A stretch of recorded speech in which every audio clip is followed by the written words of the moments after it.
It is not a threat with the firearm until he's like intentionally using the firearm, right? So me having a gun on my hip and approaching you is not a threat with a firearm, right? You being able to see the gun on my hip is not a threat with a firearm. I want to be waiting for you to use it because you have a weapon on you. I don't know what you're capable of doing. Well, okay, but once again, right? Self-defense, right, is defense, not offense, right? You acting in offense because you're scared of somebody else's actions, you can do that. But understand that if you do that, you're probably going to be the one that gets in trouble for it. If you pulled out a gun and shot somebody, or even you pulled out the gun and put your hand on the gun, right? If that guy doesn't have his hand on his gun, he's not talking about his gun, he's not threatening you with his gun, he's not being menacing with the gun, you just feel uncomfortable because he has it, right? That's your problem for feeling uncomfortable. He's not doing something wrong, right?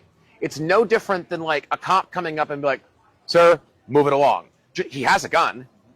It's only becomes a problem when they're like, dude, you got to leave. I said, if you don't leave, they put their hand on their gun. They act like they're going to do it. They're like, oh, you want to go? Like, I'm strapped. I got a gun. That's a threat, right?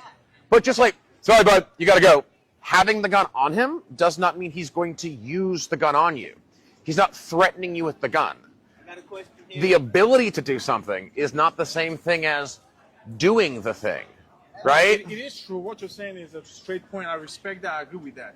But as an individual, how I see it is just how I'm putting it. Yeah, You know, I'm just saying, like, understand what I'm yeah, saying, right? I see your perspective, but you have to understand that if you act on your perspective, legally, you're going to be the one that gets in No, trouble. I'm not going to act on that. I'm just trying to be prepared because I'll be coming across things. This is Georgia. But circumstances where you have a weapon on you and you're trying to bully me and be like, like, you know, trying to push me or stuff like that. And then, I don't know, it might turn to a fight and I feel like you have something on you. I feel like if I have one, I need to be ready too because you don't know. That's how I see it. Yeah, you don't know, but just be prepared that if you make the offensive move, you're the one that goes to jail. Right? It's not self-defense at that point. At that point, you're the offender. No. You can't move too fast. You need to slow down and observe the Which is back to the original premise, like, no firing warning shots.